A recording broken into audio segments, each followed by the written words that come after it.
Okay, so let's start with it. So I have a small PowerPoint that I will discuss to introduce the course, and then we will start discussing. Okay, so let me open that first.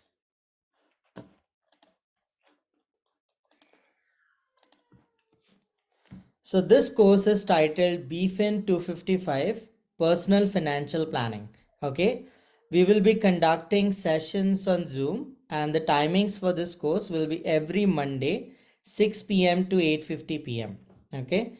If there are long weekends and stuff and Monday is a holiday, so there would be a compensation class on Friday. So that's how it works. So any Monday that you miss, you will have a compensation class on Friday. Okay, so what we are going to discuss? So I will introduce myself, I'll talk about the course, and I'll tell you how this course is going to be taught. So you can call me Harry. So Harry.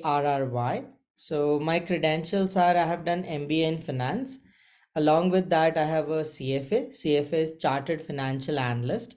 It's a professional certification in investing and fundamental analysis. Then I have an FRM, Financial Risk Manager, CSC, Canadian Security Course, and CFP, Certified Financial Planner. And I have a bachelor's in computer engineering.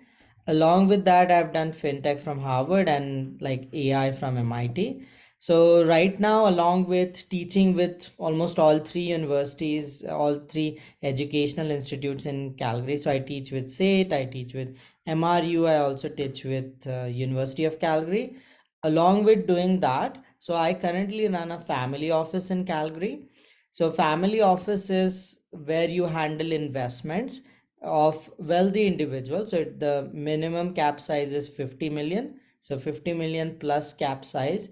So me and my partners handle that money and we make investments in everything: stocks, bonds, real estate, cryptos, and private business. So I've been into fund management and investing for over 15 years now.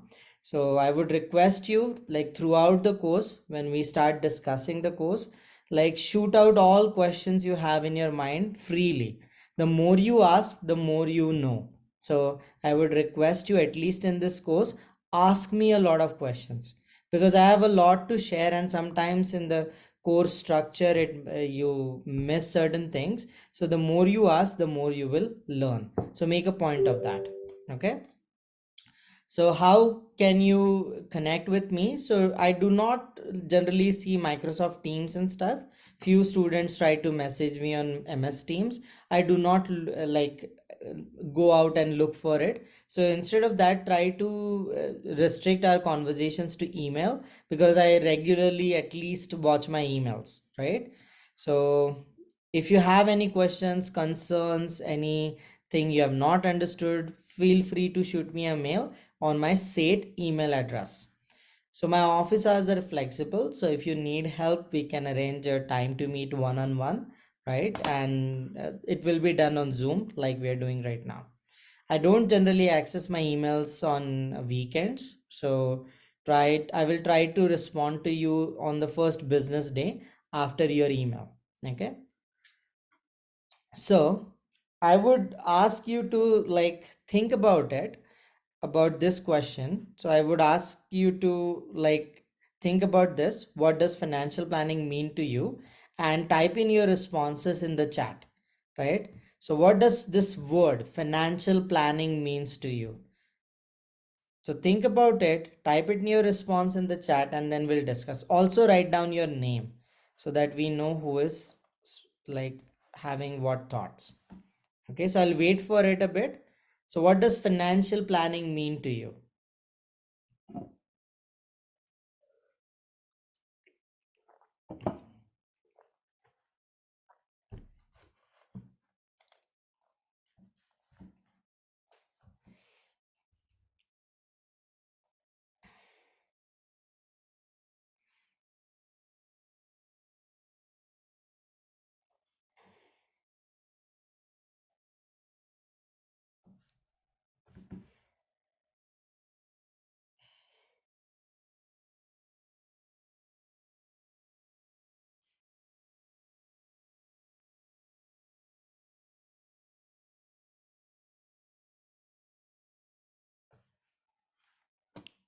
So we have some great responses. So I'll just start going over them one by one. So financial planning is investing for the future. It means financial stability, management of money, then organizing and seeing yourself for the future, setting yourself for the future, self-sufficiency, managing money and investments. So structured process to deal with your individual circumstances. So it's tailor-made for you. Financial planning means preparing for the future, not living paycheck to paycheck, very good point, and building generational wealth. So financial planning for you means dealing with personal finance account and wealth, so on and so forth. So great responses. Okay. So I'll give you my perspective on financial planning and what you're going to learn in this course. So I'm going to open a Google Sheet. I've shared the link of this on your course. I'll show you where it is, but for the time being, just focus on what I'm presenting. So let's say you're a person based out of Calgary. So what is financial planning for you? So financial planning for you starts with the bare bones, that is understanding money and managing money. Okay. Lot of people in Canada and across the world don't have good relationships with money. Money stresses them out, right? They can't account for money well. So what comes in, what goes out, they are not that good with that accounting. And most of them spend more than what they earn, right? So they get into debt. So the first thing that we are going to talk about in this course as we build onto it is understanding money and how to manage money, how to create those long lasting habits that successful investors have. Okay, how to control yourself, how to control your emotion, and how to control your spending patterns. So step number one is understanding that. Then after we understand money and how to manage money, we are going to talk about financial, or let's say credit, and managing credit.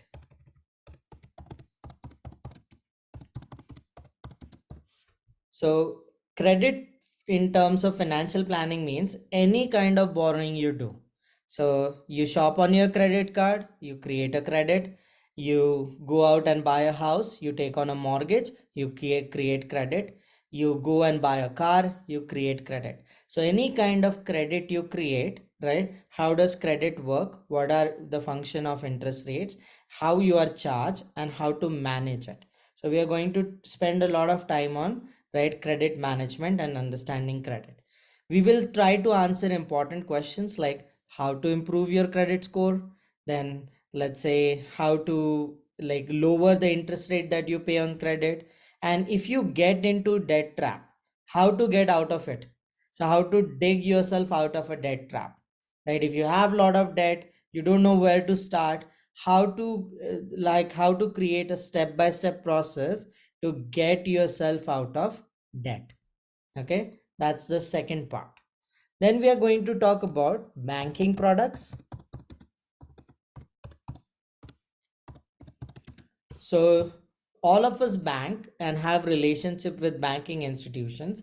It could be an online bank like Neo Financials and stuff, or it could be a traditional bank like Royal Bank or ATB, etc.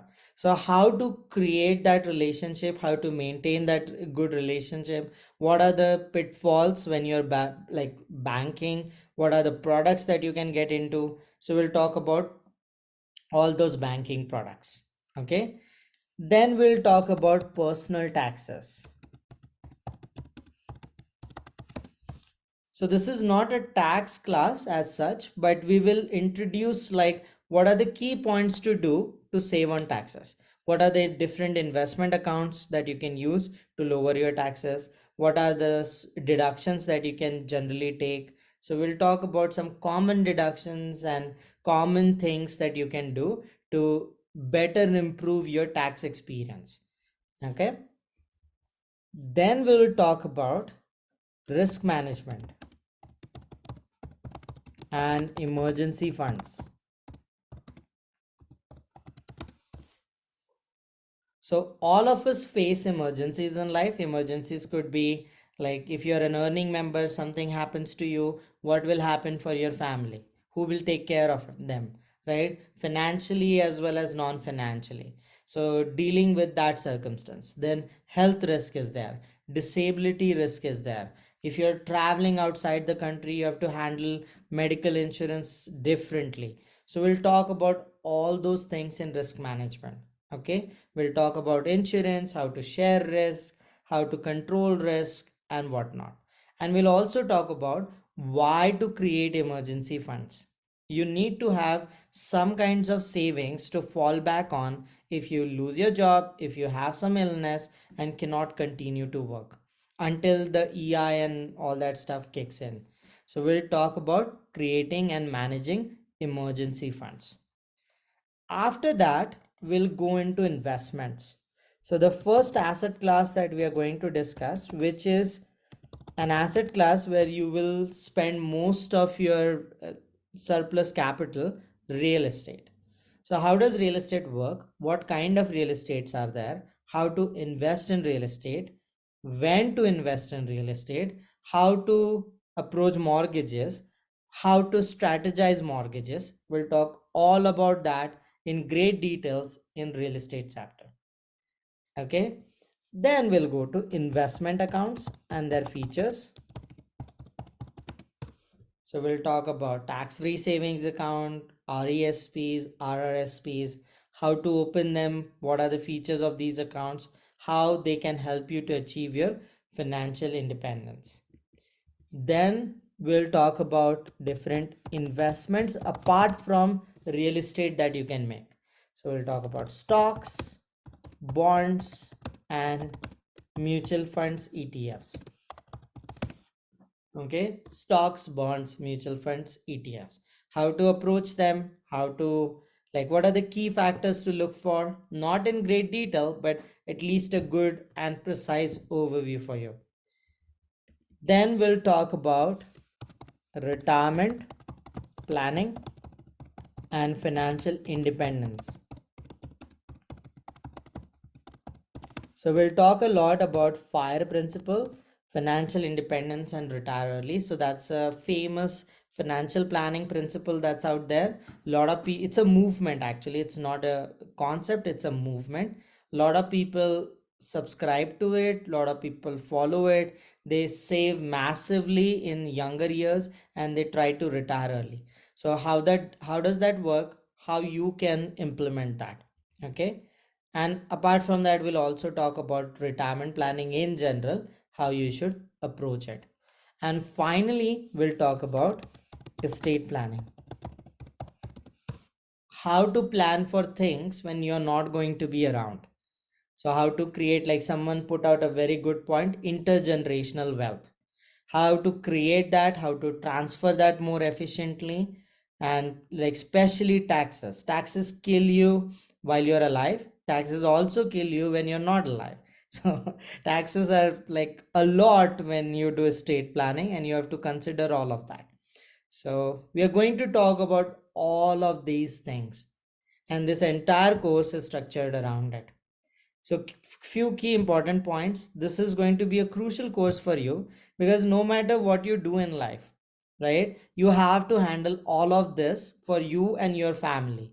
So, you have to understand money, you have to understand credit, banking products, investments, and everyone has to one day like hang up their boots and retire.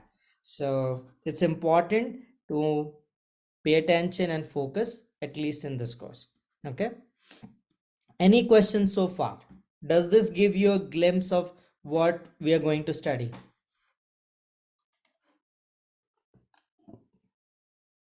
If you have any questions, feel free to chat with me, or if you want, you can put it in the chat too.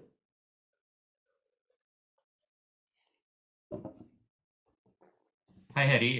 Tejas here. So, are we going to follow a particular textbook for this, or it would be presentation in chapters? Yes, we are going to talk about that next. Okay, so give me like 10 more minutes and at least I will be able to address that. Thank you. Yeah, I will, Jessica, I am also going to talk you where you can find all of this. Okay. I just wanted to give you a glimpse and then we are going to talk about it. So let's go through the D2L shell. We'll talk about grading, where you can find stuff and everything. Okay. So let me open D2L. I'll show you as a student. So this is your D2L homepage. So Zoom meeting information, the moment you log in, okay? Click on this each Monday to attend your Zoom session.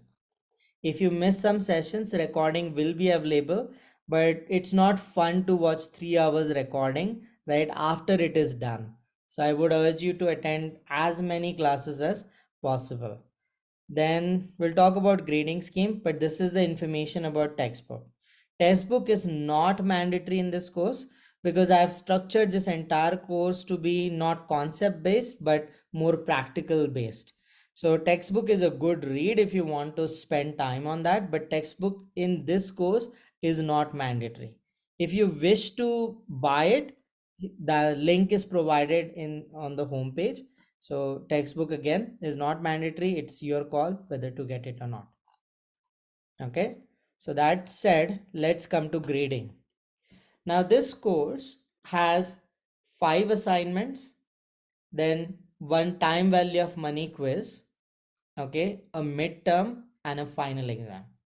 So we'll go through each assignment first, then we'll talk about the time value of money quiz, midterm, and then final.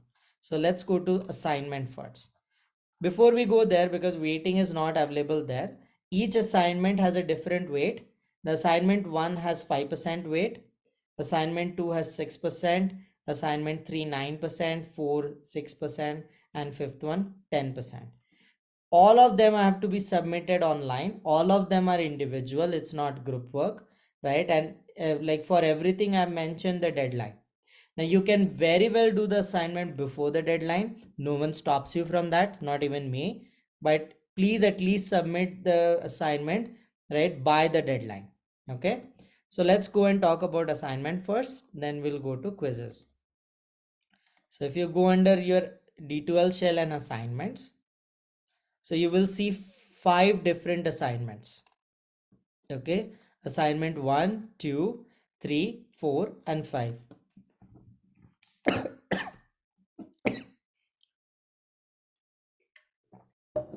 So the first assignment is about different type of investment accounts. So RRSP, tax-free savings account, RESP, etc. Right? We will talk about this assignment more when we come across that course, but it's a simple assignment. You have to talk about all these accounts: tax-free savings account, RRSPs, RESPs, first housing saving account, non-registered account, in terms of these 5 aspects. So how does taxation in this account works? How does deductions work? What instruments can you add? What kinds of things you can add into that account? Stocks, bonds, mutual funds, ETFs. Then how to open this accounts, what's the opening process, then how to withdraw, right, what happens when you withdraw, and give an example that personalizes it. Okay, so read this assignment. This is about investment accounts. Now how to approach them. So for each account I have a detailed video describing that account. So for example, if you want, you can see, if I click on TFSA, you will see this like tax-free I was with savings Sid that account day, video. and we see these fans waiting Okay, in the cold to come see us play. so you can go ahead, watch that video. It has an example in place too. It will talk about everything. How does deduction works? How does everything work? Okay, watch those videos and attempt those 5 points. So it's a video assignment. You have to watch the video, try to learn from it, and approach it. We are also going to talk about all these accounts in class. Okay, so all the videos that you require to do this assignment are there on D2L. Then assignment 2 is about money and debt management. So how to manage money and how to manage credit. Assignment 3, same way, real estate. Assignment 4, investment planning. And assignment 5, financial and retirement planning. So if you click on, let's say, real estate, same approach. So you will be asked some questions. So 9 points you have to talk about: ways of investing, mortgage strategies, etc. And how do you know what to do? So videos are there right below this assignment. Watch those videos and attempt that assignment. So it's very self-driven thing that you do in this course, at least the assignment front. Okay, any questions?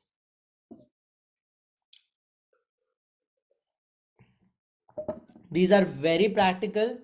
When you start doing each of these assignments, you will know what do I mean by that. It's very applied, and you can apply all these concepts you learn right in your own life too, especially if you're looking to buy real estate. Do this real estate assignment, go through all the videos, understand it. You will know how much value it will add to your and your friend's life. Okay. So we don't need a book at all for this. No, because there, I have tons of OER, open resources. I have bunch of videos that I've shot over the years, right? And I have included all those videos as a part of this course. So instead of spending money on book, I would suggest you focus more on the practical side of it.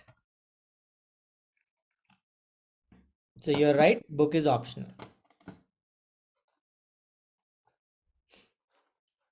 Okay. So that was the assignment part. Then quizzes. So if you go under test, there are 3 parts to it: time value of money, midterm exam, and final exam. All of these are multiple choice questions. There will be time value of money quiz will be numerical based. So you have to do calculations and stuff. Final exam and midterms has a mix of number based questions and concept based questions. All 3 of them are multiple choice questions. You attempt the quiz, you attempt the exam, and you get marks right away. Okay, the due dates are mentioned. Final exam, I haven't decided the due date yet because that will be the last class of this course. Midterm and time value, you can give it anytime you want. Final exam, we have to do it in the last class. Okay, whenever that happens. So time value of money quiz, you can attempt any time before the deadline. Midterm, you can attempt any time before the deadline. Okay. Questions? So Harry, you mentioned that final exam will be in the class. So that means one of the Mondays, 6 to 9, we all will give exam at the same time? Yeah, so it will be online. It's not in we can't do it in class because the course is online, but the timing would be set to the last day of our course. So last Monday, whenever that happens. Okay. Okay. Thank you. But all of you have to give final exam at the same time. Midterms, it's up to your discretion. Time value of money quiz, it's up to your discretion.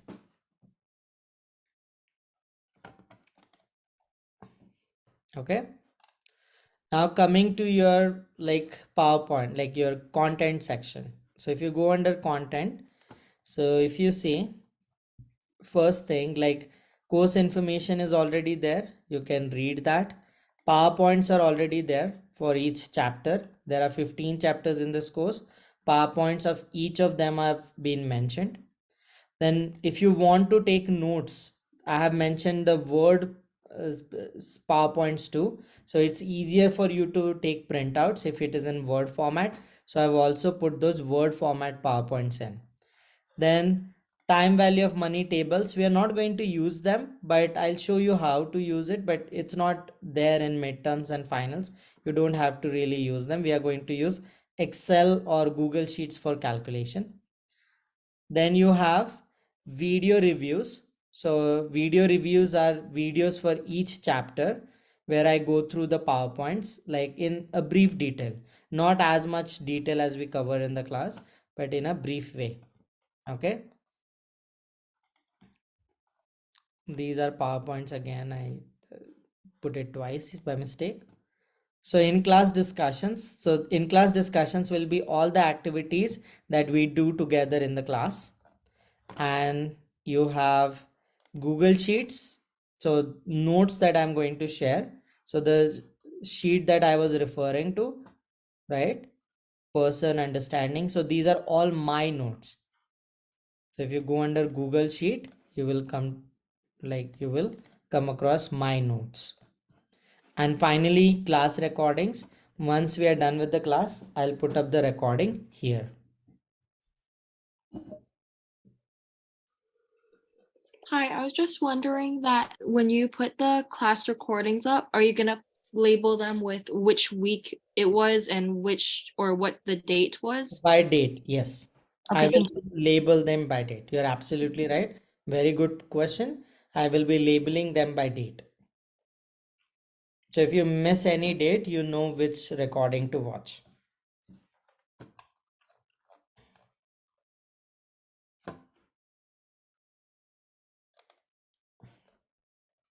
Any questions so far?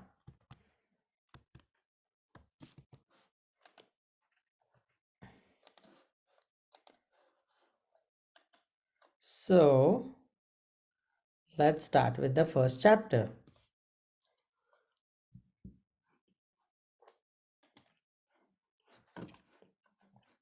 Okay, we'll go over the PowerPoint, right? Wherever I have something to add, I'll go back to that Google Sheet. Okay, so let's start with it. And please, whenever you have questions, please ask, because the more you ask, the more I can share information. So we are going to discuss chapter 1, personal financial planning and introduction to it. So the learning objectives are analyze the process of making financial decisions, develop personal financial goals, access what economic factors influence personal financial planning, and determine personal and financial opportunity cost associated with financial decisions, and identify strategies for achieving personal financial goals for different life situations. So, what is personal financial planning? So, personal financial planning is the process of managing your money to achieve personal economic satisfaction. So, we try to manage our money, use it, invest it, and try to achieve some goals that each of us have. So, that is the crux of financial planning. What are the advantages of personal financial planning? It increases effectiveness in obtaining, using, and protecting your financial resources throughout your lifetime. So, focus is not only on saving and investing, it is how do you increase the sources of income you have? How do you manage them well? How do you invest them? How do you do risk management? So, if something happens to your primary source of income, what should you do about it? How do you control risk? So each of these things we are going to talk about. Then there is increased control of your financial affairs by avoiding excess debt, bankruptcy, and dependence on others for economic security. So this is one of the key points, and like I'll emphasize, it's a key point of why everyone should approach or do financial planning. So 50% plus of our country lives paycheck to paycheck. And it's not because they are not earning. Earnings are like okay, they're not that great. It's not keeping up with inflation, but it's not an earning problem, it's a spending problem. So a lot of people are into this trap of like living paycheck to paycheck, depending on the next paycheck to pay the previous bills. So you at all cost you should avoid that, because eventually that leads to a lot of stress on relationships, stress on yourself, right? And it also leads to like bankruptcies and stuff. So we'll try to look at various money management approaches, psychology of money we'll try to understand, and how to avoid doing that. Okay, any questions with the first PowerPoint, this first concept?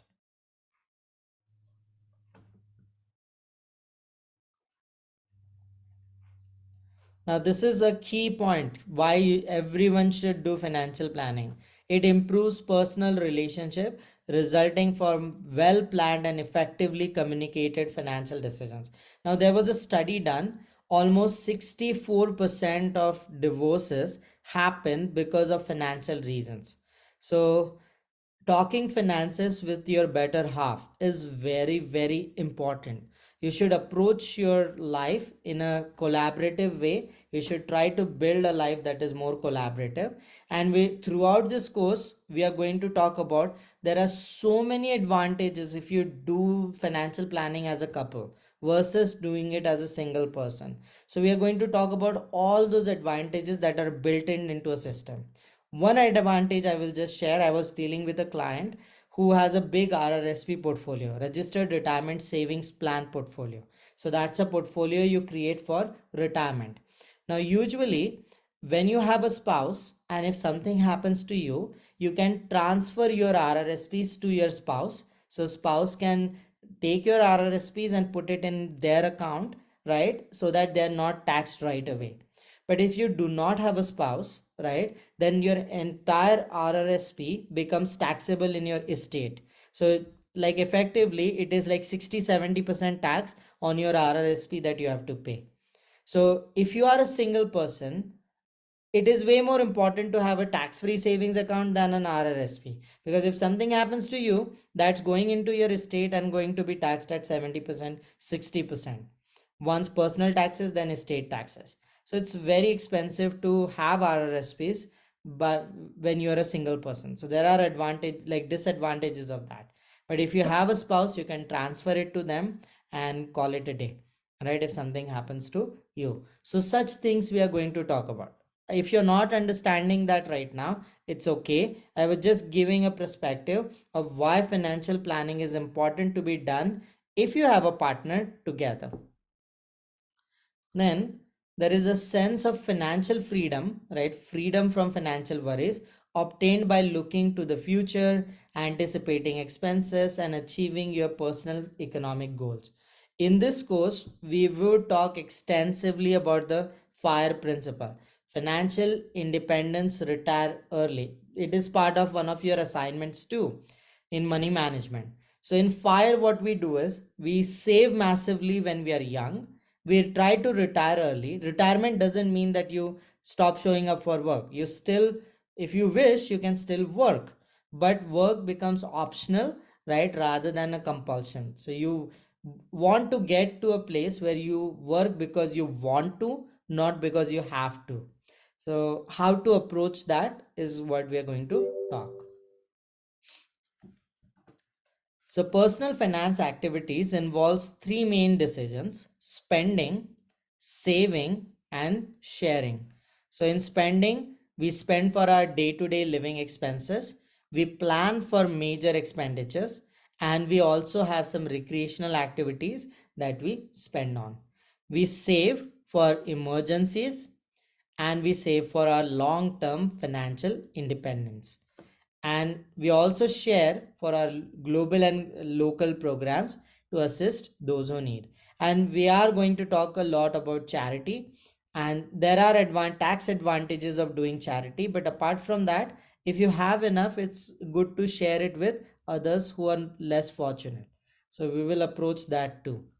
So spending is a major challenge in financial planning, as most people understand where the money is earned, but they really deny like where the money is being spent. Okay. Any questions so far? So three pillars of financial planning: spending, saving, and then sharing if you have enough.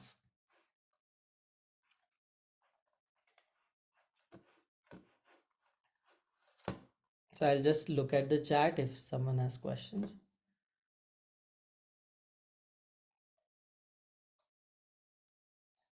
Oh, there were some good points about RRSPs. Are RRSP accounts worth it, even though you're taxed on the money and you earn what you put, you get a tax credit? So they are worth it. We'll see why. Okay. And we'll discuss, not in every situation, though you're right. Some situations RRSPs might not be worth it. But if you are in a very high tax bracket and if you have a stable partner, it makes sense to contribute into RRSPs.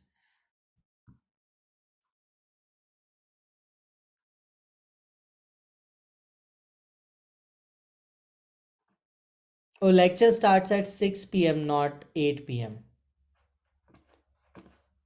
Oh, I'll check that again, but the lectures are the timing is 6 to 9, almost 8:50. Okay. Sorry for that. I'll check again. Okay, let me quickly check that because that's important. So if you go to course homepage, yeah, it is Monday 6 to 9. I think they're talking about, it says 8 p.m. Mountain time. Oh, so until, right? So I don't know what that means. So there are 16 occurrences for that, but this is important. It's Monday 6 to 9. So it's 6 to 8:50 in total. I don't know why that happened because I just copy pasted. I'll delete it later on, this section. You don't need it. But if you look at right below where it says topic BFIN, Yeah. at the top, it says topic BFIN 6 to 9, but then right below it says time Jan 9th, 8 p.m. Mountain Standard. And then on the invite, it actually goes till 11. Oh, I will change that. That should not happen. I'll delete this part so that people don't get confused. And same with that one line above it, Yeah, this where it also says time. Yeah. Yeah, that's a good observation and thank you for that because you just need to click on this link. You don't need all this information. You do need the passcode, but that's about it. Thank you for that. Okay. Now we are going to discuss 6 steps to financial planning. So step number 1, develop financial goals. So without goals, you're shooting in the dark. There is no point of doing that. So you need to have financial goals, right? To achieve financial or to do financial planning. Goals are important to keep you on track and also to motivate you. Because imagine, like, let's say you have a goal like to retire in, let's say, 20 years and go to some warm place like Florida or Portugal and stay there, and you're financially dependent. So if you have a goal like that, it will give you motivation to work towards it. So having financial goals are very important. So what do we do in step number 1? We analyze our financial values and attitude towards money, and we review our financial decision making process. So if you are a single person, that decision process is you. What is your mental frame of reference when you make decisions? But if you are a family, you shouldn't just review yourself. You should do it as a family because the other partner is invested in you, right? So it's important to review it with them together. Then step number 2, determine your current financial situation. So prepare a list of assets and liabilities that you have. We are going to talk about it in chapter 2, like how to create a budget and how to create net worth statement. And we are going to talk about, right, how to create assets and liabilities statement. Step number 3, identify different courses of action you will take to achieve your financial goals. So, for example, it could be investing in real estate, building wealth there, investing in stocks, building wealth there, right? Then also taking exposure to, let's say, some GICs and bonds and whatnot, and trying to like reducing your risk there. So, investing has different courses of actions you can take. You try to combine all of them to achieve your goals. So it means continue as you are or change your course of action. Then evaluate alternatives. So you take into consideration your life situation, personal values, and economic situation. Then you consider the opportunity cost. What is the opportunity cost of making the call? Then cost is referred to as a trade-off decision. It can be measured in time or money or both. Consider loss opportunity that will result from your decisions and evaluate the risk. I'll talk about this a bit more in money management. So you will hear all kinds of stuff on the internet. So you should stop drinking coffee, right, at Starbucks or Tim Hortons and invest that money, and you could be a millionaire while you're 70. But is it really worth it to save on pennies? Right, so that's what we are going to explore more. So you should worry about, there is a great book about how psychology of money. You should try and read that once. You should worry more about like the $100,000 decisions and like bigger impact decisions rather than really boiling down and worrying about coffee, unless and until you're really in a bad soup that cup of coffee is going to lead to bankruptcy, then you do have to worry about it. But unless you're there, you should stop thinking about these small things that give you happiness and focus on the big picture.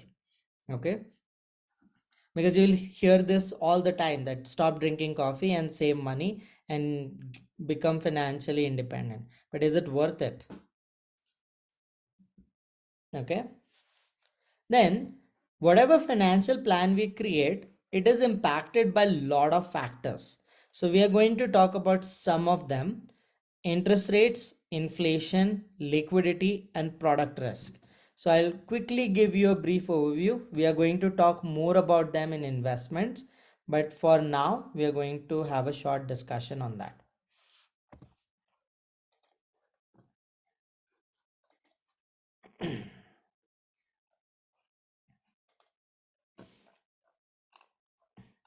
So I'm discussing it below this. So this is also important for your midterm exam. There are multiple choice questions on this. So what we are going to talk? We are going to talk on the x-axis, we have financial planning stuff. So your financial plan is on the x-axis. On the y-axis, you have external economic variables. Okay, and we are going to talk about impact of these variables on your financial plan. So your financial plan basically consists of your income, your expenses, your credit, your mortgage. Mortgage is part of credit, but since it's a big important variable in your life, I'm separating it out.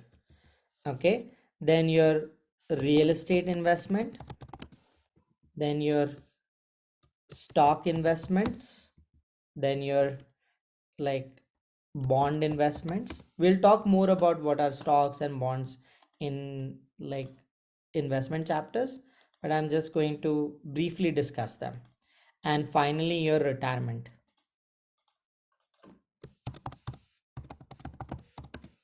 Okay, so economic variables, we are going to talk about interest rates,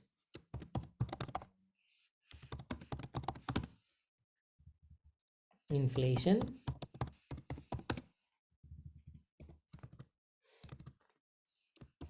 liquidity,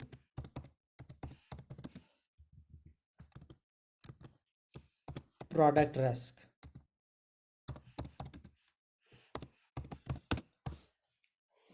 Okay,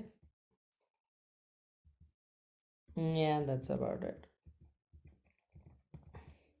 Few other things I'll add which are important: the state of economy. Okay, so let's talk about each one of them. First, I'll explain the x-axis, then I'll explain the y-axis. So your income, it means what you earn. It could be your wage, salary, it could be your business income, or it could be your investment income. Then expenses, where you spend. It could be fixed expenses like utilities, mortgage, etc. And it could be your floating expenses like discretionary expenses, food, groceries, eating out, entertainment, etc. Credit, mostly your credit card and lines of credits, credit cards that you have, lines of credits that you have taken. We are going to discuss what each of these are in great details in credit chapter. Then you have a mortgage that you take to buy real estate. Then you have your real estate, a condo, an apartment, or a house. Then you have your stock investment. Stocks are shares of companies that you buy in your portfolio by paying, like by investing your money. So you become owners of those companies, part owners of those companies. Bonds, they pay you fixed interest rates when you buy them. And your retirement pensions, Government of Canada pensions, and maybe your employer pensions. So we are going to talk about all these are important factors of your retirement plan. and these are external variables that impact your retirement, like your financial plan. So how do they impact it? So interest rates are what Bank of Canada decides. So interest rates in Canada are decided by Bank of Canada policy. So Bank of Canada sets the reference rate, and based on that reference rate, everything else, all other rates are decided. Okay, your mortgage rate, your credit card debt rate, everything is decided based on Bank of Canada policy rate. Now, policy rate was 0% 2 years back, right? And now it is almost 4.5%. Okay, it's breaching 4%. Soon it will be 4.5%. So a Bank of Canada reference rate has massively gone up from 0% to 4.5%.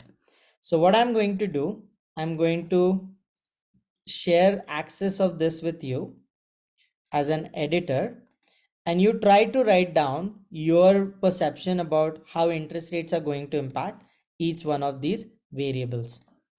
So I'm sharing this link in the chat.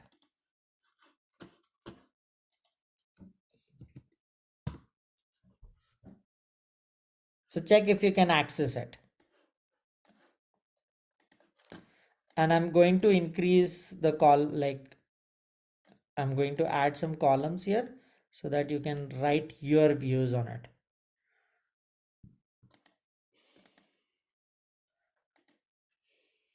So my question to you, interest rates, how are interest rates, low or high? So two factors, interest rates are low, which was 2 years back. Now interest rates are high. How is it going to impact all these factors for you?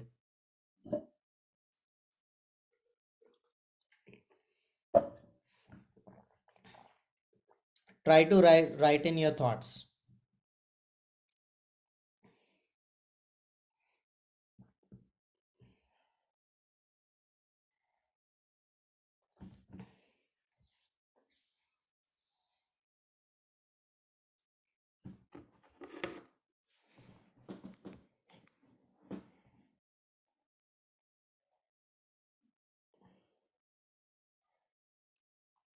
And don't try to write on each other, so I can add columns to it. So if some column is already occupied, just go below that.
Okay, so we have a lot of great points.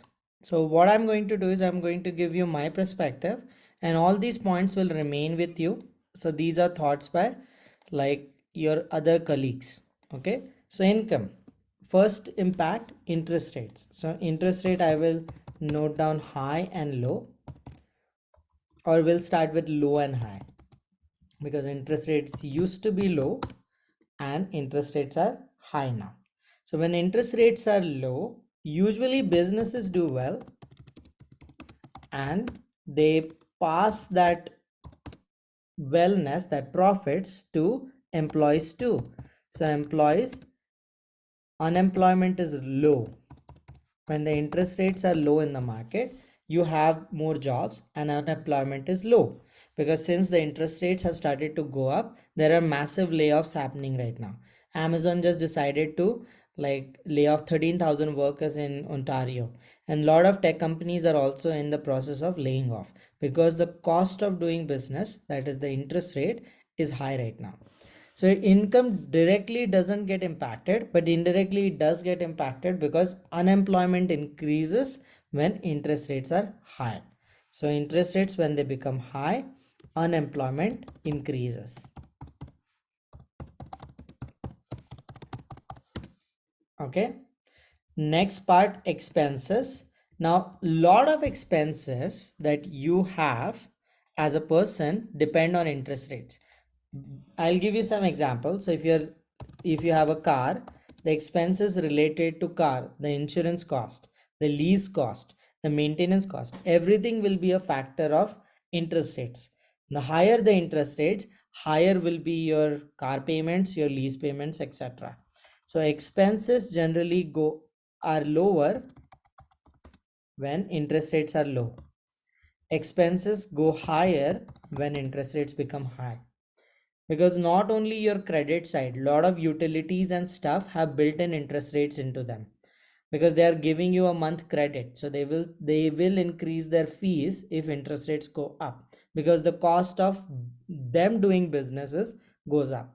So you will notice when interest rates are high, the utility cost, the fixed cost goes up. So expenses go up when interest rates are higher. Oh, credit, it's easy. When interest rates are high, credit is high. The credit payments are higher. I was just reading on some credit cards right now. You know how much interest they are charging? They are charging you 26% interest. So if you miss a credit card payment right now, because the interest rates are so high, you're going to pay 26% on it. So imagine buying $100 stuff. You don't pay it because you don't have money. So they're going to charge you 26% for it. This is the cost of that good increases 26%, and it will continue to grow. So payments are way higher when the interest rates are high right now. Payments are lower when interest rates are lower. The credit payments usually low. Mortgages, same thing. Mortgages are, payments become very high. On an average, a Canadian is paying $1,000 extra light on a mortgage than he or she was paying 1 year back, if your interest rates on mortgages were not fixed. So if you have a variable mortgage, your mortgage cost has gone up significantly, 400% up, right? That's the interest rate increase on mortgages. 4 times they have increased, right? So mortgage payment has increased on an average by $1,000 per month. Okay, so payments are way higher. Now people think, oh my god, that's the case only for variable mortgages, not for me because I have a fixed mortgage. But your fixed mortgage is going to be renewed sometime, and when you renew that mortgage, you will be paying higher interest rates than what you were paying before. So it doesn't like, it does impact you. You are in a better position than variable rates, but only for the time being. When you renew your mortgage, you do have to lock in at a higher rate. So higher interest rates do impact all mortgage holders, but variable rate more. So payments are higher, payments are lower when the interest rates are low. Real estate, real estate is very sensitive to interest rates.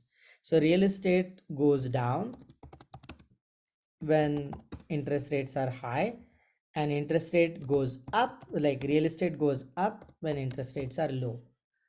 So on an average, there is an 18% drop in average Canadian like real estate prices all across Canada. So that's the Canadian average. We haven't seen that kind of a decrease in Calgary. There are other factors. There is inter-provincial immigration that is helping us. Also, the affordability of Calgary is way better than Ontario or BC.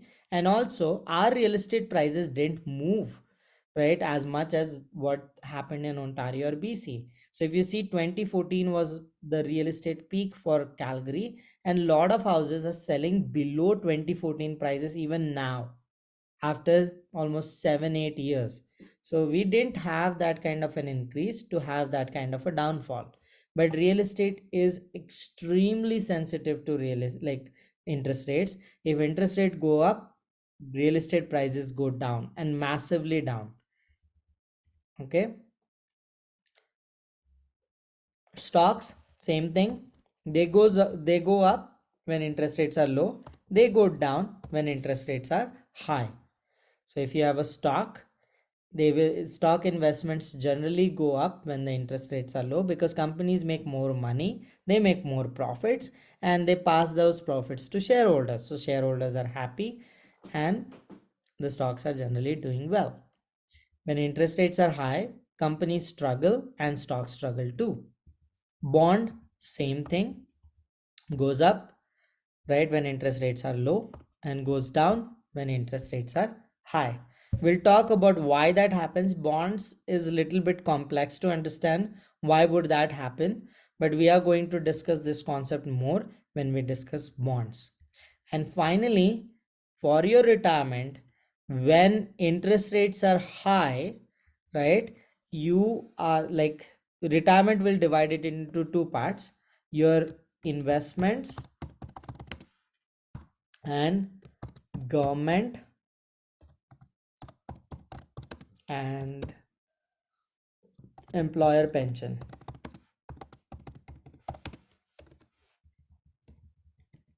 So people who are retired have more investments in things like GICs rather than investing in stocks, because the risk taking capacity of people in when they have retired is usually lower. So when interest rates go up, they actually do well because the GICs pay them more and they just get more money in their investments because their investments are not centered around real estate and stocks. They're more towards, let's say, GICs and bonds and whatnot, right? So they usually do well when the interest rates are higher. So if you are a retired person, you would actually have a good time right now. You have a lot of funds that you have made over the years. You can just park it in a GIC that pays you 4.5% and call it a day and live off of that. Government and employer pension have something called as COLA, cost of like living adjustment. So when interest rates are high, right, that is inflation is high, they generally adjust to reflect that. So again, retired persons are the best placed persons to enjoy higher interest rates.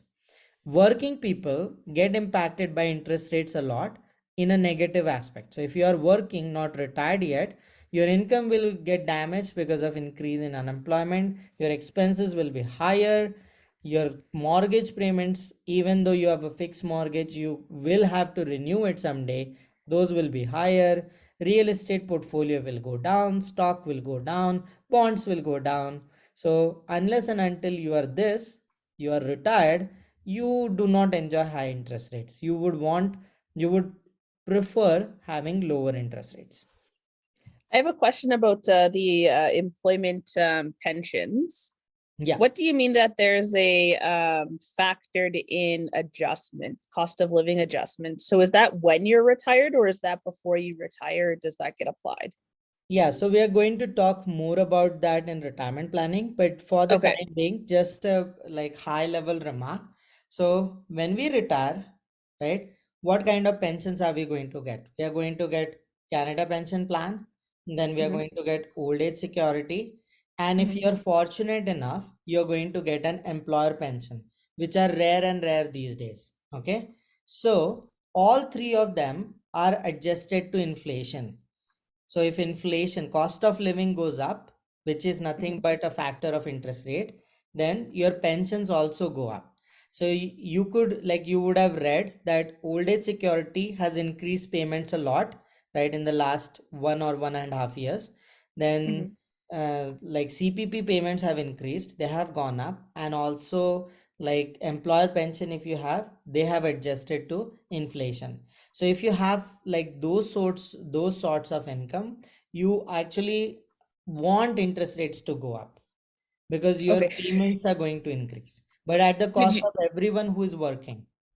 right. And for the pension ones, is there a difference between DB and DC?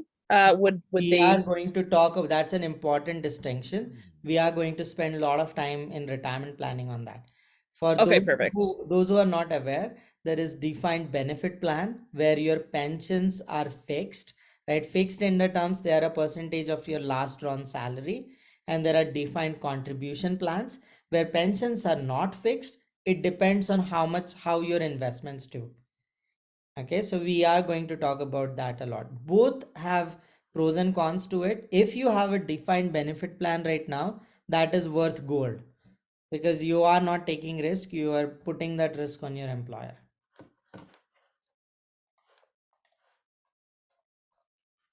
Okay,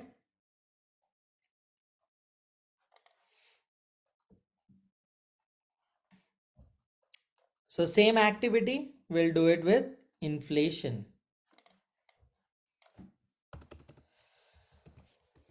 So what is inflation? Inflation is how costly it is to live. I will give you a perspective. Inflation for last decade was very low. It was 2%. Now, unfortunately, inflation has become very high. It is currently in sub 6, so 6.5 or 6.6%. That's the last read. So inflation has gone up from sub 2% to higher than 6% right now. It used to be 7.2%. It is moderating, but not moderating enough. So inflation has massively gone up. So same thing, how will inflation impact all these financial planning components?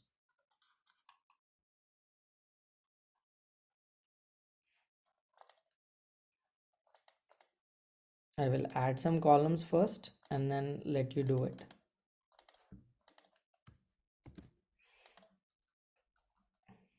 So try and write down your points so that everyone has something to refer, and then I'll discuss my perspective. Oh, Spencer is saying that he moved here from Toronto. So if you had a house, you sold it and you bought something at a lesser price, good for you because a lot of people have done that.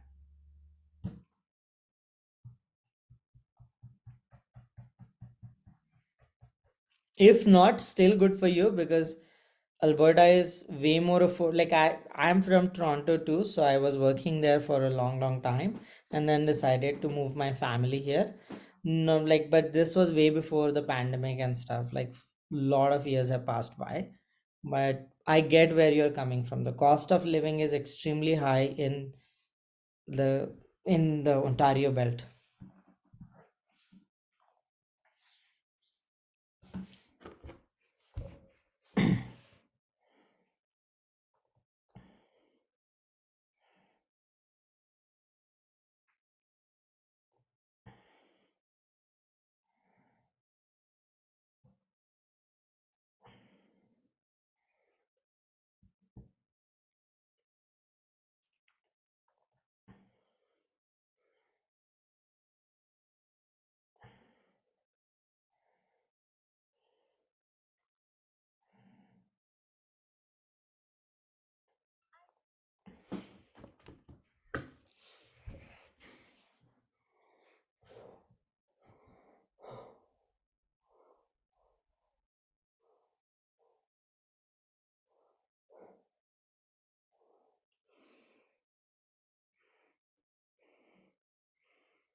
Oh, great timing on that. If you have sold it last Jan.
A lot of great points.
Okay, so let's talk about it.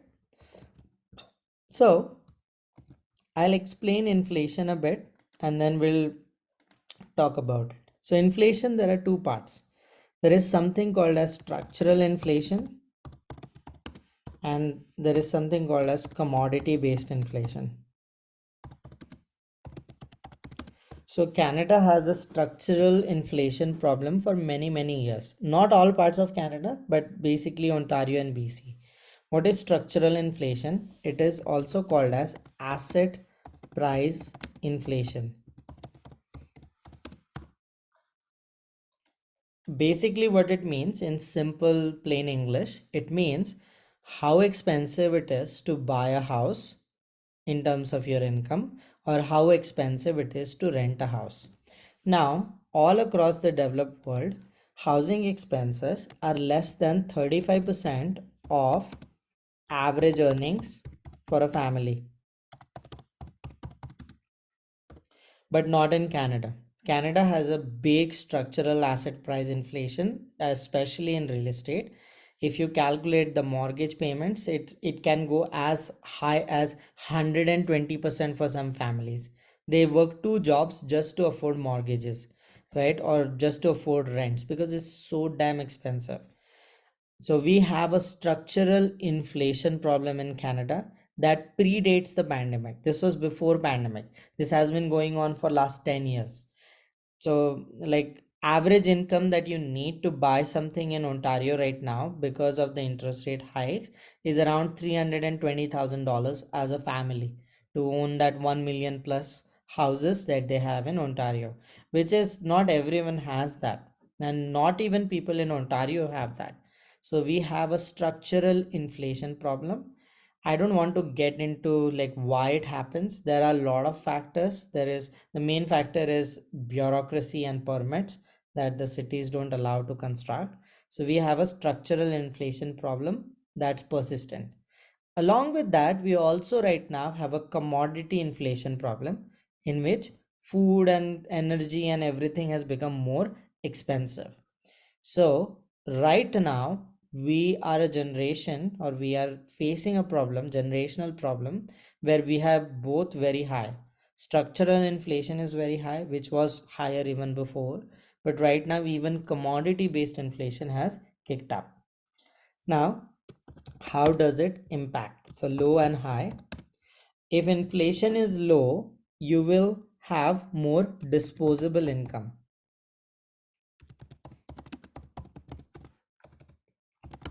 So you will feel that you are rich because you will be left with more money in your pocket, because inflation doesn't take away a lot of chunk from you. Okay, so disposable income is very high when inflation is low. When inflation becomes high, you have very little disposable income. So all across financial media right now, especially Canadian financial media, a lot of people cannot afford even their groceries. Like for the first time in Canadian history, more than 1 million people are like applying for food banks. So which has never happened in our history, even including the world wars. So the food bank use as a percentage of our population is even higher than world wars, because people just don't have enough money to feed themselves, and that is a big issue right now because of commodity prices all across the world. And we face it more in Canada because we already have a structural inflation high, because the housing cost is very high. Housing cost in states is very low as compared to us, United States and much of the world. We have the second highest property bubble in the world after New Zealand.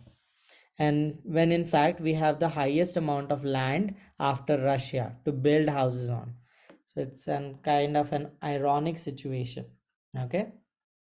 So income, you will start feeling the pinch on your income. You will start to feel that you're not earning enough if inflation becomes high. Expenses are low when inflation is low.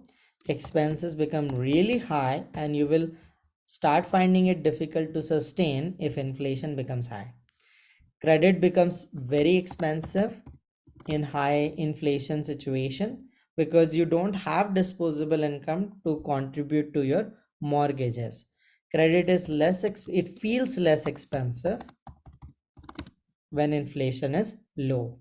Same thing, mortgage will start feeling more expensive, right? It's just the feeling that you get. Mortgages are the same if interest rates haven't changed, but if you have inflation, you'll start feeling the pinch. And mortgage feel less expensive when you have low income. Real estate, now this is a key point. Real estate generally keeps track with long-term inflation.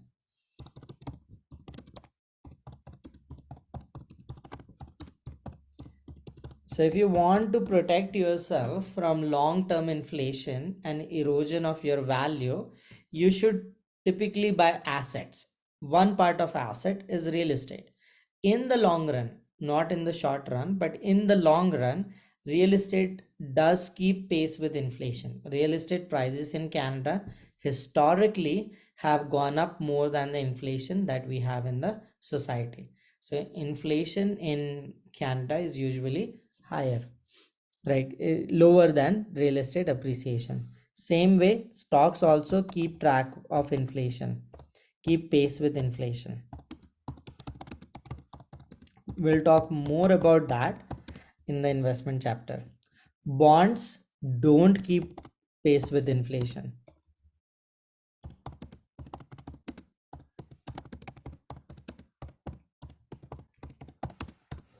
Okay, don't keep pace with inflation. Again, retirement, two parts to it. If you have a lot of assets in your retirement, those assets will do well in a high inflation situation. So assets do well, as well as generally all retirement benefits and pensions are indexed to inflation.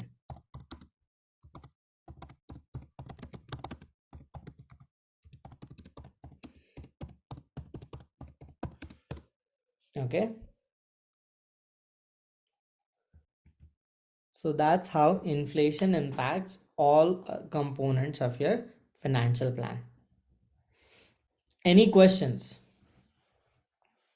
Yes, that's a very good point. Bank of Canada usually does its interest rate policy based on inflation. They were behind the curve. Inflation was already very high, and then they woke up and started to increase the interest rate. You're absolutely right. Inflation and interest rates go in sync, but not always, because we have this inflation problem for last 2 years. But Bank of Canada woke up very late, started to increase it after the inflation was very high.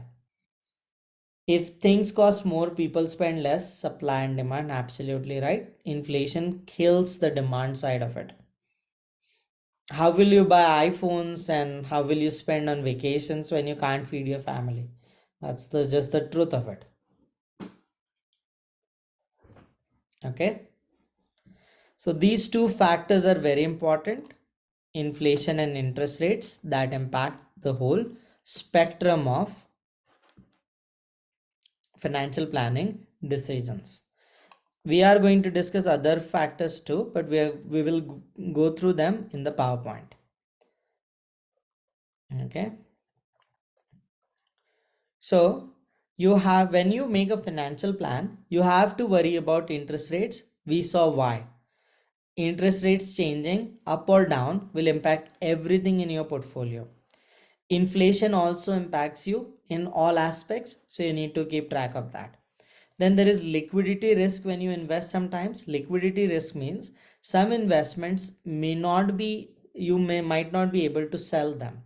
Example will be some kind of GIC. When you invest in a GIC, and if it is non-cashable GIC, then your money gets blocked for a long period of time. So you might not have access to that money. Other example is real estate. When you buy real estate, you lose liquidity because you do not have access to that money.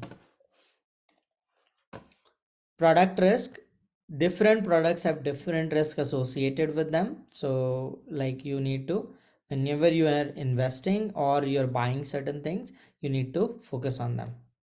Then there are other risks that you face in life. So there is risk of death. So something happens to you, how will your family survive? If you have a family, especially young kids, you need to give it a lot of thought. Okay, we are going to discuss this a lot in the insurance chapter. Then there is risk of income loss. Something happens to your earning potential, disability or some kind of thing, then what happens? Now I'll give you just a quick 2 cents remark. A lot of people think about death, none of them think about disability. Whatever financial planning I've done for last 15 years in Canada, very few people start thinking about disability. But statistically, it's more probable that you will have disability than death. Even if you get into an accident, there is a very high chance that person gets disabled rather than the person dies. So along with thinking about death, you also have to think about disability. Then there are health risks. So living healthy life is very important. Focusing on mental and physical health is important because it will cost you otherwise. Then there are assets and liability risk. So your things can be stolen, assets can be stolen and stuff. So you need to worry about that. Okay. Then Step 5, create and implement a financial action plan. So once you worry about all the factors that are going to impact your financial plan, you have to create a plan of action. So how you will achieve your goals? You may require assistance from others. So there are good financial planning information sources like printed materials, financial institutions, financial specialists that you can connect. And like in 5 minutes I'll give you a video about why you should not believe everyone and trust everyone. You should always do your homework first, and why you should like think about your personal finances on your own first and then approach financial specialist. So in next few minutes I'll start that video. So but for the meanwhile, let's continue. Then step 6, reevaluate and revise your plan, because financial plans change all the time. Each time you have a marriage or a divorce, you have to change the financial plan. Each time a new person is born into your family, you have to change the financial plan. You change your jobs, you change your income, you change the financial plan. Invest, like the investment factors change, like interest rates change and stuff, you have to change the financial plan too. Okay, just a second, it's my kid. I will just 2 seconds, I'll address him and come back.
Okay, so let's take a small break because I didn't give you any break. So 7:30 to 8 o'clock is the break, but I'll give you an activity to do while we take that break.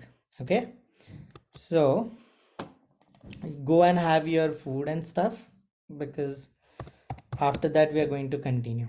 So I want you to watch this video. It talks about like why it is important to do your homework.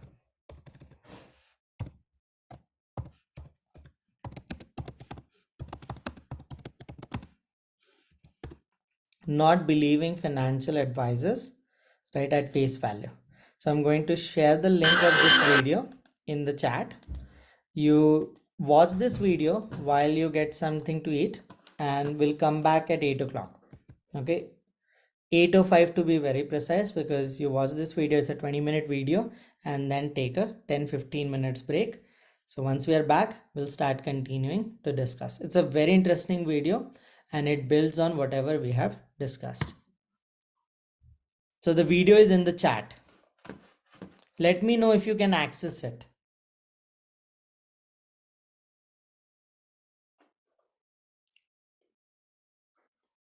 We are going to talk about that video once we come back. So you have to highlight your learning from it. So please watch it, have food, and we'll see each other at 8:05. Okay.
Hi, is everyone back?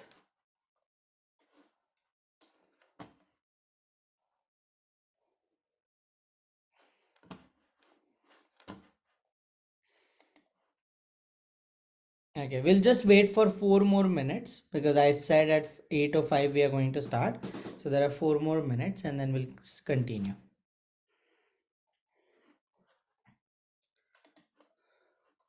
So what is your learning from the video? What is the video all about?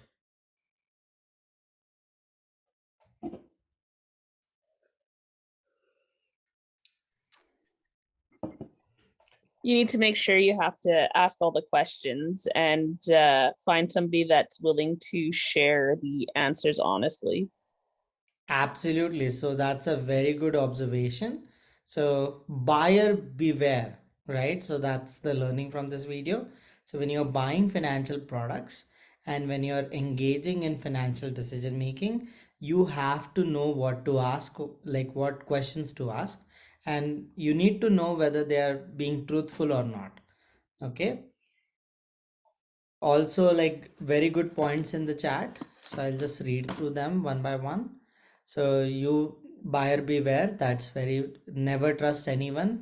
There are good financial advisors too, so trust is something that has to be earned, but you're right. To make informed decisions about who you invest with and where your money goes, absolutely pay attention to what is being done with your money. Always keep track of what is happening, how financial advisors are not all the same, and they are in fact selling products, and financial advisors are looking to maximize their income rather than your income. So always keep it in your back of the mind. Also, very good point, check credentials before investing and check the intentions. Before investing big amounts, start with a small amount, like see where it is going, and then make your other decisions based on that. Okay. So what's the financial planning? Let's continue with our discussion. So financial planning process. So we discussed it. Develop financial goals. Without goals, you can't reach anywhere. Then understand your current financial situation. Create course of action you are going to take. Evaluate different alternatives. Then implement a financial plan. Then revise financial plan because it's not a static decision. It's a dynamic decision. And finally, review your goals again. So we'll talk more about financial goals now. Now each person had different financial goals. So at the start of the class, someone like very rightly prompted that financial plans are like customized. They are not generalized plans because each person approaches financial goals differently. So personal attitudes and values are different towards money. Time frame in which you want to achieve your goals is important when you design financial goals, and type of financial needs that drive your goals are different.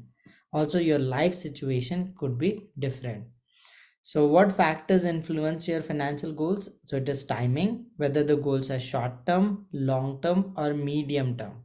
Longer term goals, you can take more risk. Short term goals, you cannot take any risk because if something happens, you don't have time in at your disposal to change course. So being short term financial goals, it's important to plan properly. Then there are different goals for different financial needs. So there are consumable product goals like having enough food, having decent clothing, durable product goals like buying cars or sporting equipment, etc. Then, when you're designing financial goals, always take into consideration life situation. So, age, income, marital status, household size, personal beliefs, and employment will factor in when you're creating what goals to achieve. These things influence your spending and saving patterns. So, as society changes, different types of financial needs are evolving. So, these are the important observations that are happening in our society as of now. So people are getting married at a later stage, so that has different implications because you have like more amount of time right before you get married, right, to build up your own personal wealth. Okay, So that is an important consideration that is coming into financial plans. Then there are more households with two incomes, which is a great asset. If you can supplement your income by your partner's income and vice versa, that's a great asset. And especially in inflationary times, it's a big asset for you to have.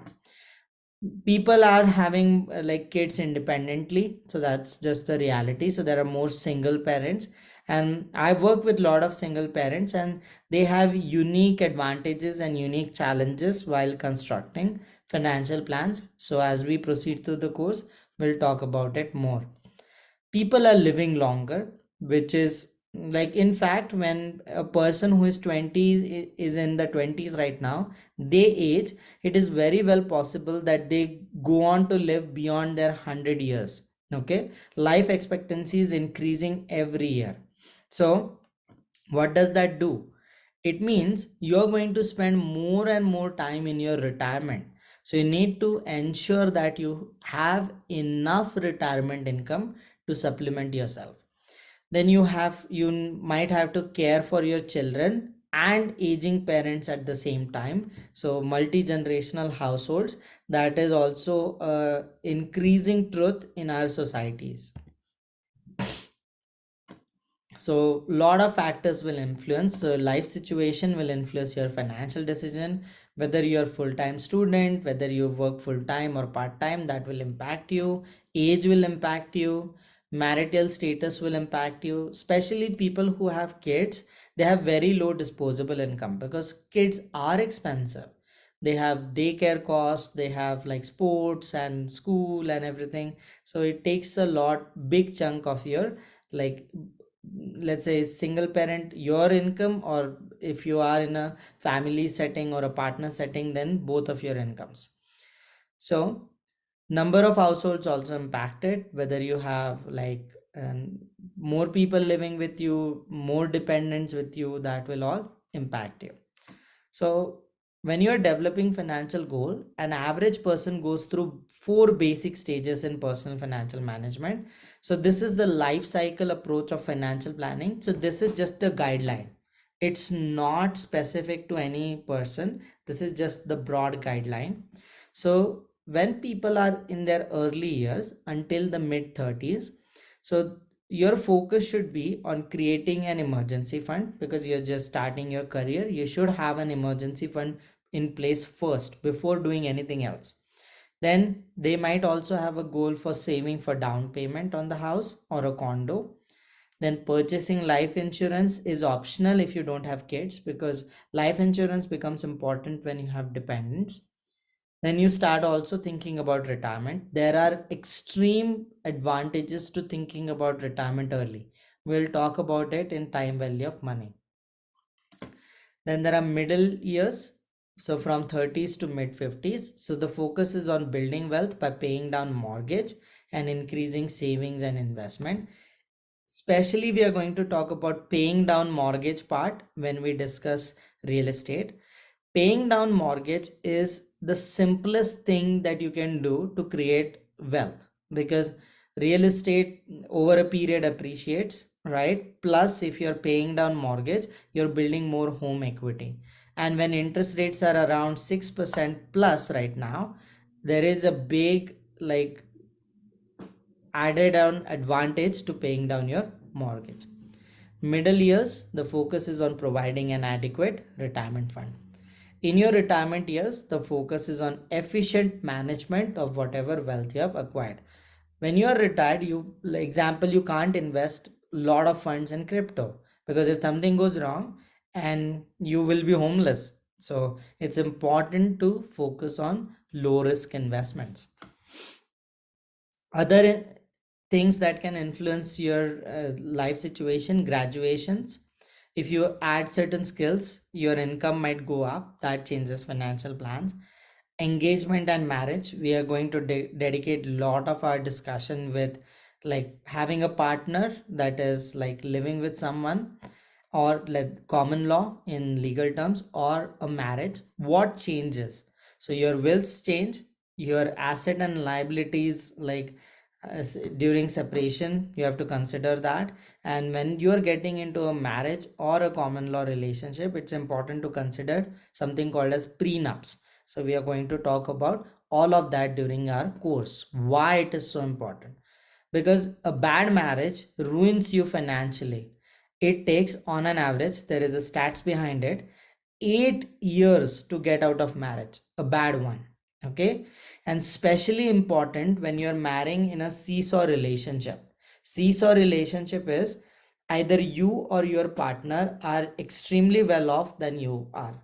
So if there is a seesaw relationship, assets are distributed equally. So the person who is doing well, right, he or she is going to be like hammered more in a separation. So it's important to consider where you lie and how to cover your risk. So we are going to talk about that. Birth or adoption of child is expensive, like how to approach that. Career changes, dependent child leaving home. This is something every parent dreams of. So when kids are 18 and they go out from your home, and then you start getting more disposable income to invest and build your wealth. Okay, largest amount of wealth appreciation happens in something called as like empty nester stage. Empty nester stage is when adult kids leave your house to go to university or go to a job. When that happens, that's the point when a lot of people start having a lot of disposable income that they can allocate towards their retirement. So how to approach that stage? There are changes in health that might impact you. Divorces are extremely costly financially. Okay, so we'll talk about them a lot. Retirement, death of a spouse or a family member can create a lot of financial issues too, along with emotional traumas.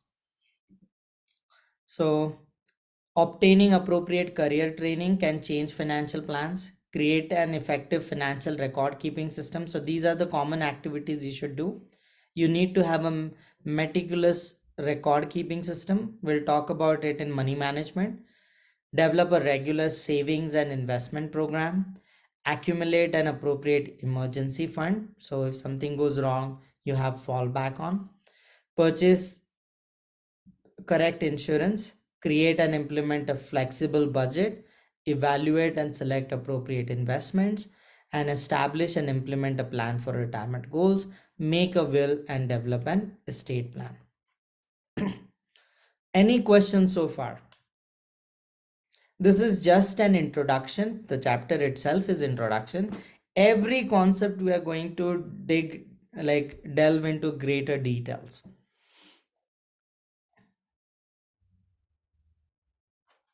Okay. So again, building onto it, different stages and different common goals that you might have. Young, single, you should start considering financial independence, that is retirement.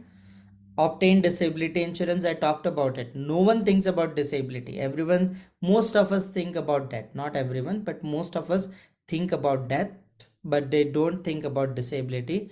Disability is more statistically probable. Consider home purchase. We'll talk about there are so many advantages to buying real estate in Canada. It's just insane. Primary residence has no taxes, right? Real estate creates wealth. Plus, there is a supply constraint, forever supply constraint in Canada. We can't build enough houses, and we are adding on 2% of our population every year through immigration. So that is an added supply strain to our real estate industry. So that creates some dynamics where housing is expected to do well for going forward too, except this transitionary phase of high interest rate, but overall it should do okay. So we'll talk about that in real estate. Young children, if you have under 18, that is a stage where you can't have much disposable income. Kids are expensive, so you will have to spend a lot of money in their upkeep. Along with, you need to spend a lot of money on life insurance and consider a will to create a guardian for them. We'll talk about that in estate planning. If you are a single parent, the dynamics are more different. There are some advantages. There is more government help, right? There are some disadvantages too. So we'll talk about having adequate insurance, contributing to investment for education, RESPs and stuff, and naming a guardian. If you are a young dual income couple with no children's, then you should accelerate your investments. That's a stage when you can invest a lot. You can then coordinate insurance coverage and other benefits, create a savings and investment plan, right? Consider tax deferred contribution to retirement funds. Older couple, no dependent, empty nesters. So your children have left you. So consolidate financial assets and review estate plan, obtain health insurance because you're aging, plan for retirement housing, living expenses, and part-time work. Mixed generational household, we like statistically it was less than 10% of our population that was in a mixed generational household, but that has gone up to, like last time I read, it is above 35% right now. Like lot of people are living in a mixed generational household where grandparents, parents, and young kids live in the same household. So in that circumstance, financial planning is very different. You have to obtain long-term care for the adults. Then younger dependents, you need insurance. You have to provide arrangements for elderly in case they become ill. Then you might consider income splitting and tax benefits that comes with taking care of elderly individuals. If you are retired, then you make arrangements for long-term health care, review will and estate plan, plan for retirement. So every stage, the retirement planning activity or financial planning activities are different. Okay. This is just a common framework. Each person will have different goals that you have to cater to. Now, when you're setting goals, all financial goals have to follow this four factors. They have to be realistic. So having realistic goals makes them achievable. So makes them like keeps you motivated because you can see the progress. But if you have unrealistic goals, you might not achieve them, right? You don't have the situation to do that. Example, like I am not saying you can't become a billionaire, but it is just very hard. So if you have a financial goal of becoming a billionaire, right, it's very like hard to achieve. So it might not be realistic. Goals need to be stated in specific measurable terms. So they need to have a monetary value attached to them, and they might have need to have a time frame. So always every goal should be mentioned in time too. And they also needs to indicate the type of action you need to take to achieve them. So there is an acronym that you need to know. That acronym is, every goal that you design as a financial planner for yourself, your family, as well as your client needs to be SMART. What does that mean? It needs to be specific, it needs to be measurable, it needs to be attainable, it needs to be realistic,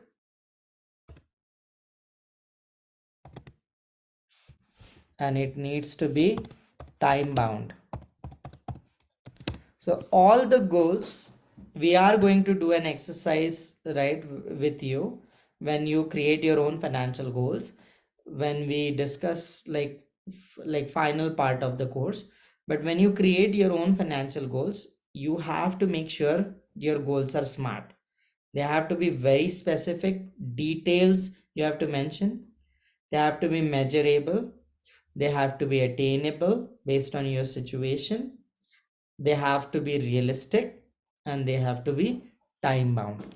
So this is a good acronym to follow when you're creating your financial goals. Okay, so SMART: specific, measurable, attainable or action oriented, realistic, and timely. Okay, so this is a step-by-step process of creating goals. So set realistic goals based on your life situation. State the goals in measurable terms, how much money you need to achieve them.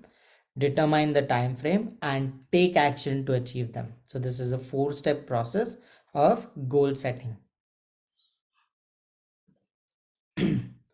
We discussed that there are influences of economic factor on financial planning. So what is the biggest influence? Economy will impact you. So economics is the study of how wealth is created and distributed. So there are market forces like supply and demand, production cost and competition.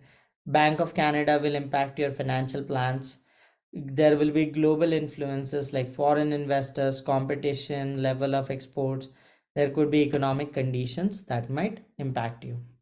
So biggest thing we talked about this, inflation is going to like affect you a lot. So consumer prices, the prices that you pay on goods and services, are a big factor in financial planning. So consumer prices measures the value of dollar.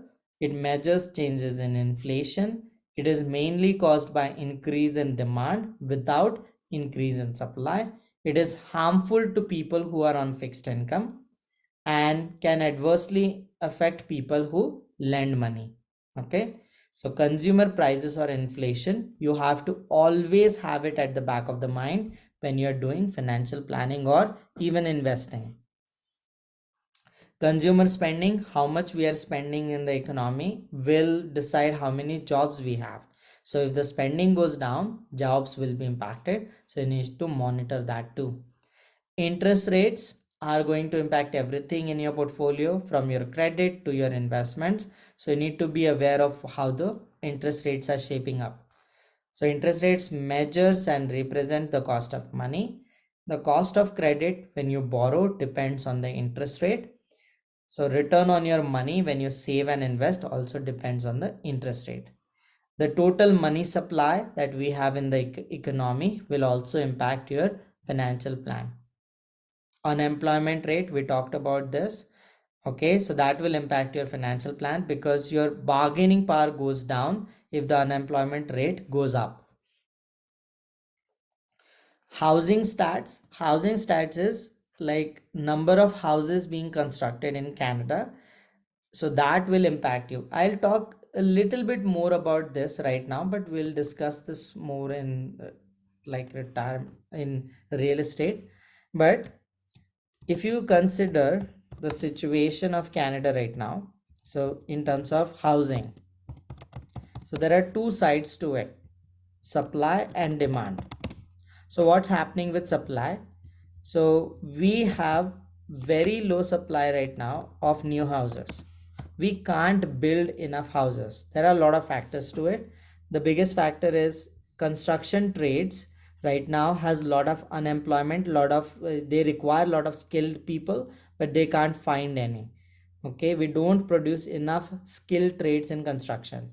So that creates a dynamics where there are no construction workers to work on houses. And even if you can find a construction worker, they're very very costly. So low supply is because of labor issues. It is also because of permits. Cities don't give enough permits to build new houses, and there are zoning laws and a lot of issues with the current city planning. Then you also have a lot of bureaucracy that builds up into supply side. So there is a in housing, there is an eternal low supply in Canada.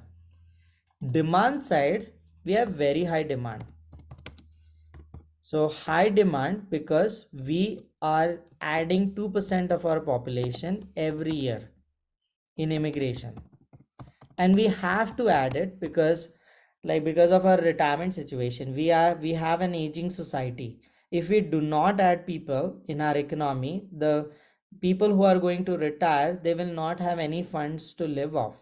Because like in 1950s, the situation was that for every retired person we had 6 workers in Canada. So 6 people were paying taxes. Those taxes were being used to support one person who was retired, because people were not living long, like very long during that time, and there was a very young population in Canada. But we have aged our society. So what's happening right now? We only have 3 workers for one retired person. What does that do? There are not enough taxes being collected to support those elderly retired people. So if you want to have this support system that we give to our retired people, we need to add more workers. We need to add more economic migrants and all that stuff. Okay. Now, there is nothing wrong with that, but the problem happens when you don't plan it well. So we are adding people, but we are not creating the infrastructure that is necessary to support those people.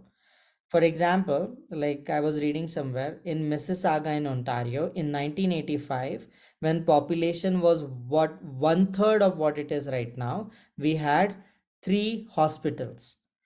Population has tripled since then, since 1985, but we still have only those three hospitals. So unless and until we create infrastructure to support this addition of people, we are going to have supply demand issues. And this is exaggerated in housing because any immigrant who comes who is of working age would need housing. This is just the truth. They need housing either to rent it for their families or to buy it for themselves and their families. And if we do not create housing, it creates an issue. So housing stats is something you should watch out for. Housing stats give you the number of new houses being constructed. When we discuss real estate chapter, we are going to talk more about that. Okay. So we are in this situation where we need people because there are a lot of labor gaps, plus we are aging, but we do not have infrastructure right now to support them. So it's a double-edged sword. We need to create infrastructure while we add people, which is very hard to do. Okay. There is gross domestic product, GDP. You need to track that. It states how the economy is doing. If the GDP growth rate stays positive, our economy is growing. If it turns negative, our economy shrinks. Trade balance, how our currency is holding up, how much export we do, how much import we do. And also you need to start tracking like stock market indexes. At the start of next class, I'll brief you more about it. What all key factors you have to watch out for every week. Okay. So this we will talk about more in like time value of money. So the rule of 72 we'll discuss more in time value of money. That is the next class.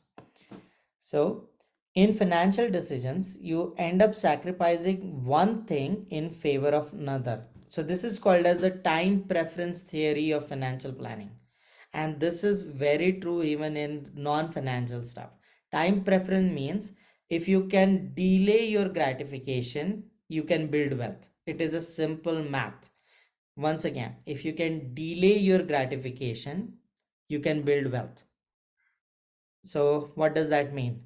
If you don't go and shop too much on Amazon and shop beyond your means, if you save money, that is you're not consuming products that you want, right? You're delaying that gratification, saving money and investing it, then you can create wealth. So there is a time preference theory. In life too, people who work hard in younger years, they are more comfortable in their like elder years. People who enjoy their life more in the younger years have to strive very hard in their elder years. It is just the reality of how life is. So these opportunity costs, this time preference can be viewed in terms of both personal and financial resources.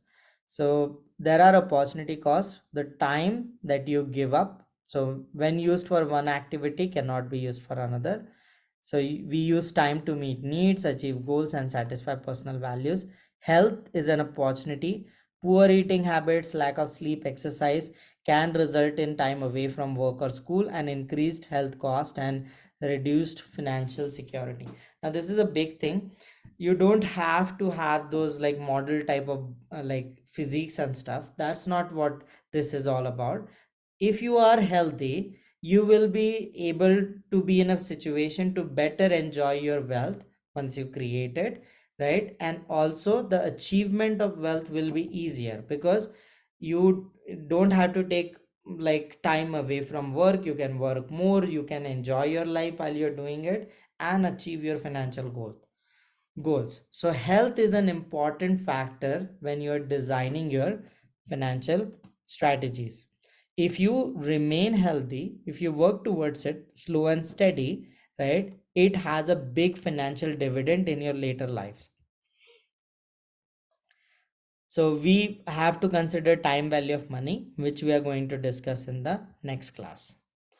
So there are other opportunity costs, like setting aside funds in a saving plan with little or no risk has an opportunity cost, or potential higher returns from an investment with greater risk.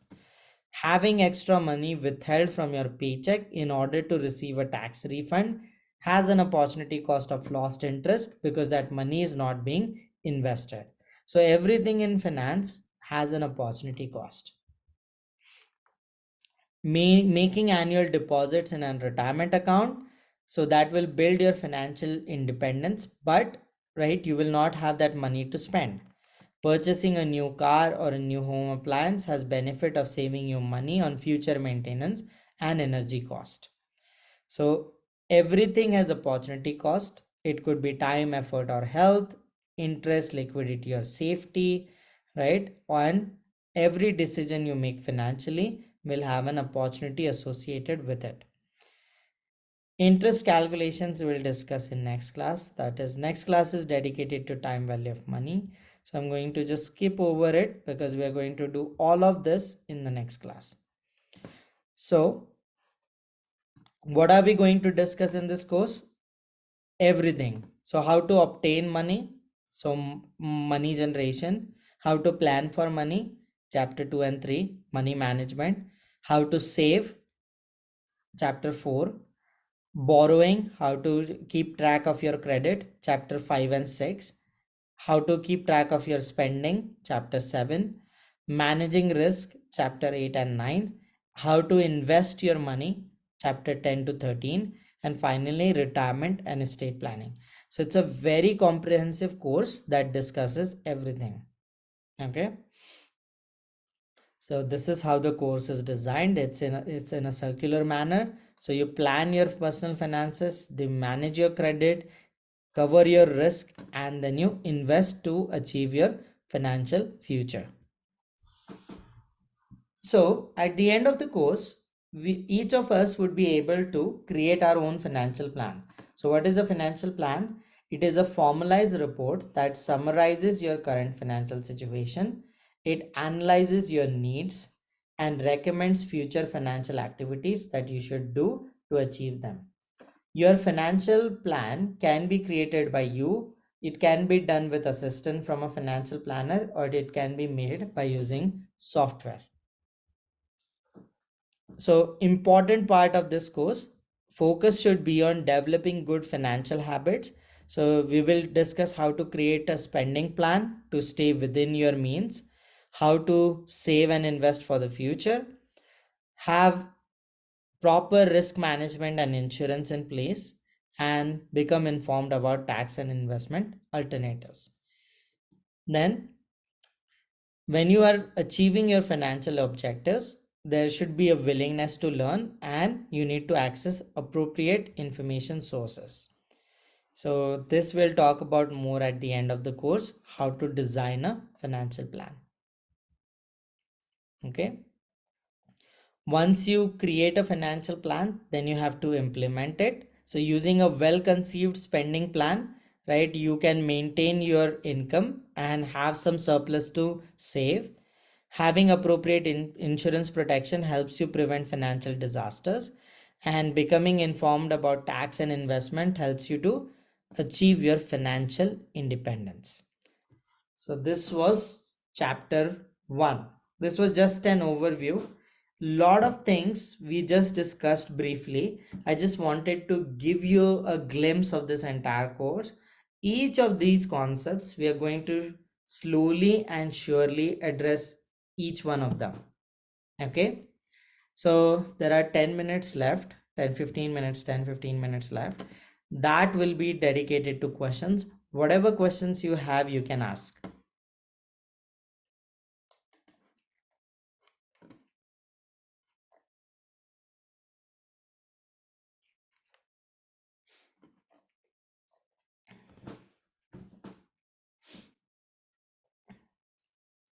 So just a thought-provoking thing. What are you most excited about to learn in this course?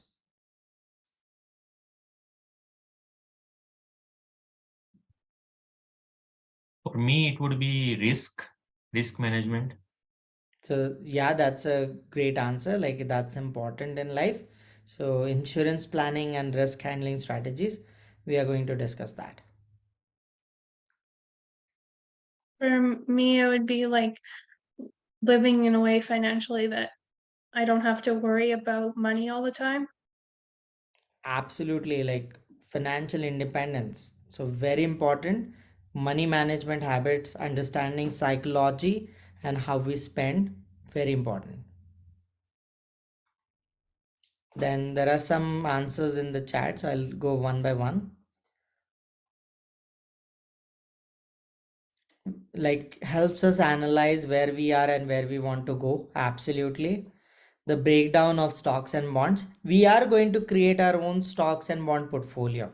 So during investment chapters, there is an activity that we are going to do where we are going to create our own portfolios of stocks and bonds. Then proper planning and management, how to do that, how to write a smart goal, right? Oh, child is very important. We are spending a lot of time on RESPs. Easiest way to invest will be some kind of an robo advisory firm. We'll talk about that too, because RESP is a great product to have, especially if you have kids. Risk as a yeah, I'd work a lot with single moms.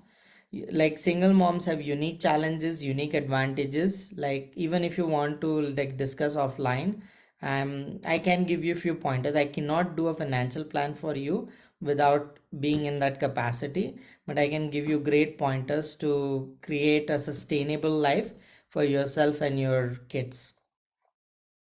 I'm excited to learn how to save for retirement. That's absolutely true.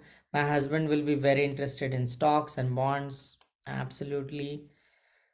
Single mom here. Yep. Single dad here. Absolutely. So, new challenges. So, we will discuss a lot about how to handle it.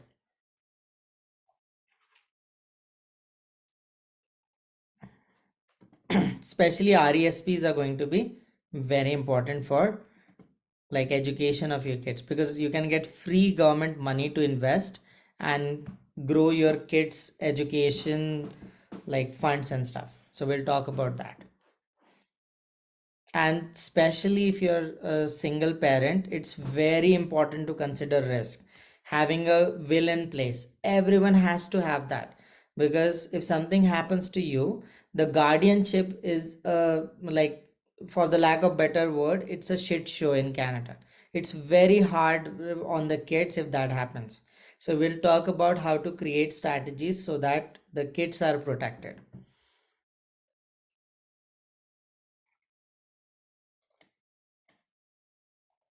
Yes, absolutely.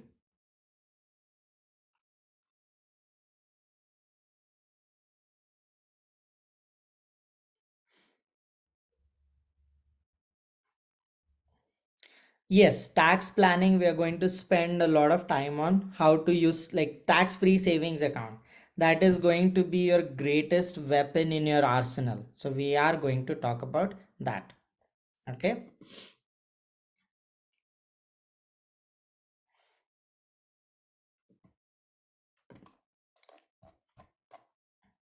So as we proceed through the course, and like keep the questions coming, because that's the best way to learn. And I don't mind questions at all. In fact, it makes the class more interesting for me too. So whatever comes to your mind, feel free to ask it. Anytime, you don't worry about interrupting me. I have taught this course for over 15 years now, right? In various, I used to teach in Toronto in Ryerson University. Then I've traveled across the Canada, taught it in BC, taught it in Calgary. So very well versed with it. So I don't lose my thought when you ask questions. So feel free to ask it. Okay. Now, homework for next week. The homework for next week is start working on your first assignment. So if you go to your D2L, I'll just quickly show that to you, because that will help you on two fronts. It will cover some part of our syllabus, plus the assignments will not be a big load. So if you go to your assignments, I have to log in first. Assignment 1, okay, watch the first video. So if you go to, I have to edit assignment, but if you go down, there are a lot of videos you can refer. So watch the video about tax-free savings account. That's the homework for this week. Okay, if possible, at least tax-free savings account. If you get time, at least then you can watch others too. It will help you to work towards your assignment 2, first assignment. Okay, so that's it. Sorry. I just have a comment on the, like, how the scheduling was. When I Yeah. put it in my calendar, it did show up that the class started at 8. Oh, it did. Yeah, so that'll have to be changed. I will change that. Okay, I don't know why that happened, because I created a link. It should not do that, because if you check my seat, let's confirm it using my seat.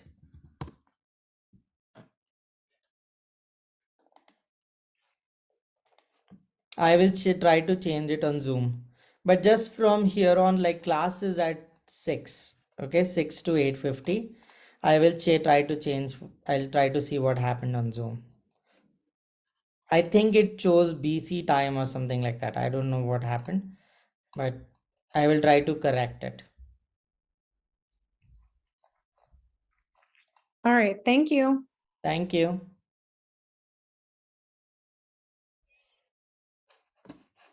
Okay, so that's it for today.